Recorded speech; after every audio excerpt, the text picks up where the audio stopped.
Hola, ¿qué tal? El día de hoy vamos a aprender el funcionamiento del operador NAND de tecnología TTL para dos entradas. Bueno, podemos ver en este lugar tenemos un componente un tanto peculiar, así que antes de analizar el operador como tal, analicemos el componente. Bueno, para empezar recordemos el transistor BJT tipo NPN.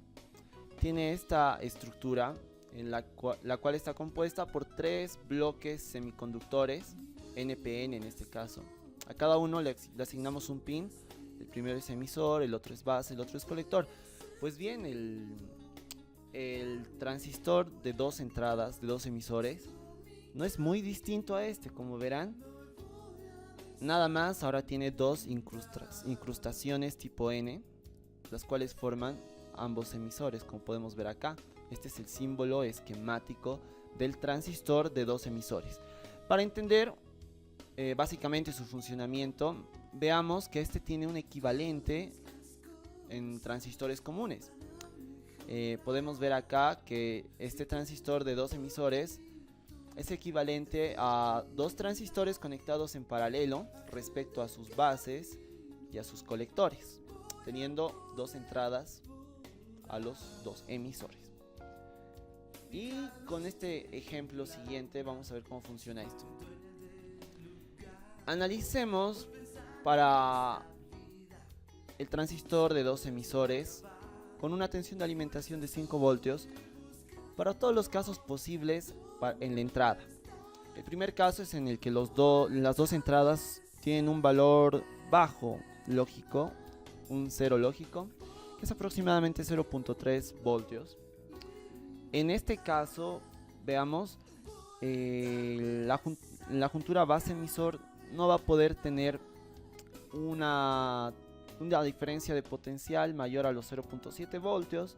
Por lo tanto, en la base de ambos transistores, porque ambos llevan la misma entrada, vamos a tener un valor de 1 voltio, lo cual es posible dado que nuestra alimentación nos aguanta para eso.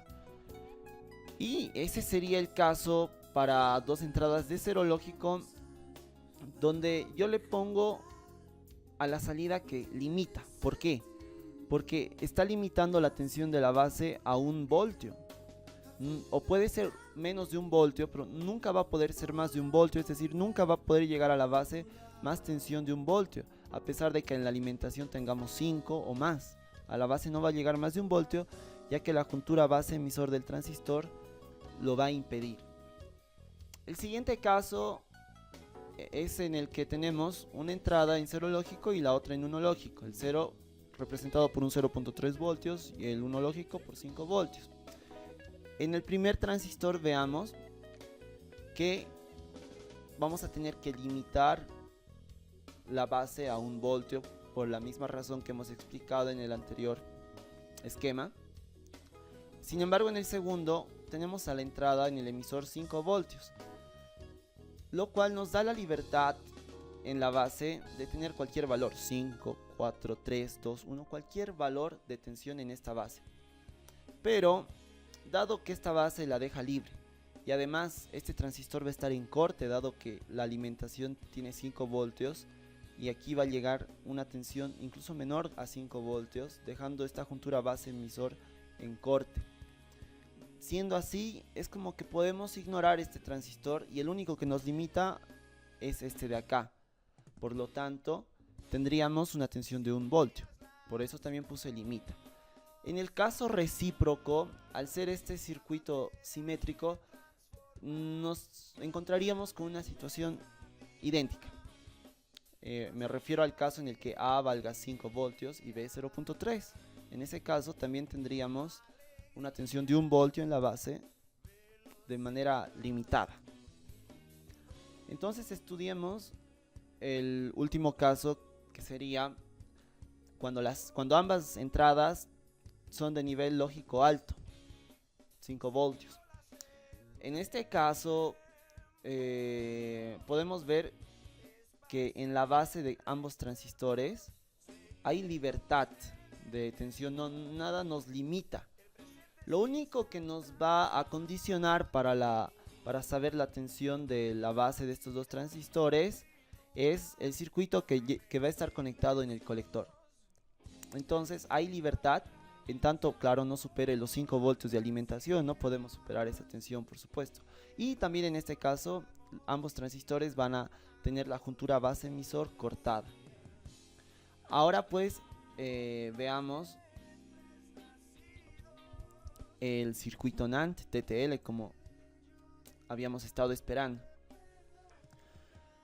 Igualmente vamos a analizarlo para los distintos casos que podemos tener, comenzando con el caso en el que ambas entradas tienen un valor de 0 lógico. En este caso, ¿qué sucede? Bueno, pues vemos que nuestro primer transistor de 2 emisores va a quedar en su base limitado a 1 voltio, como habíamos visto en los anteriores esquemas, y esta juntura base emisor estará polarizada en directa. Sin embargo, 1 voltio no será suficiente para activar estos dos transistores a la vez. Entonces esos dos transistores van a quedar en corte. Y bueno, al quedar estos transistores en corte, podemos ver que la salida ya queda independiente de tierra. Y hacia arriba sí existe la posibilidad de que este transistor sea activado, ya que en su base los 5 voltios de la alimentación podrían fácilmente llegar, logrando así que este transistor conduzca corriente, logrando así que el diodo esté en su estado activo y prácticamente cortocircuitando la alimentación de 5 voltios con la salida, lo cual nos entregaría un 1 lógico a la salida, como podemos ver en nuestra tablita. El segundo caso es en el que una de las entradas tiene 0 lógico y la otra tiene 1 lógico, como podemos ver acá. ¿Qué pasa en este caso? De lo que hemos estudiado del transistor de 2 emisores, la entrada que tiene valor alto no influye, solo influye y solo limita la que tiene un valor bajo. Dado que este tiene un valor bajo de tensión, en la base nos limitamos a no superar el valor de 1 voltio.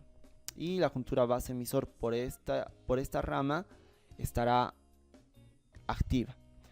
Pero al tener 1 voltio no podríamos garantizar que los dos transistores estén activos y mucho menos en saturación.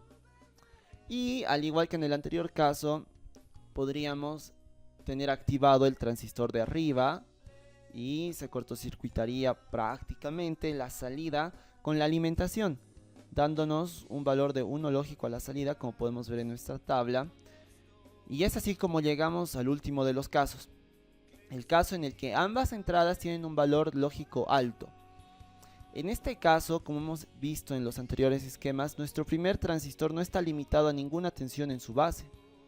No sabemos qué tensión podrá tener en la base. Lo único que sabemos es que nuestro transistor va a estar en corte en la juntura base emisor, dado que nuestra alimentación es de 5 voltios y eso nunca va a ser mayor que los 5 voltios de la entrada.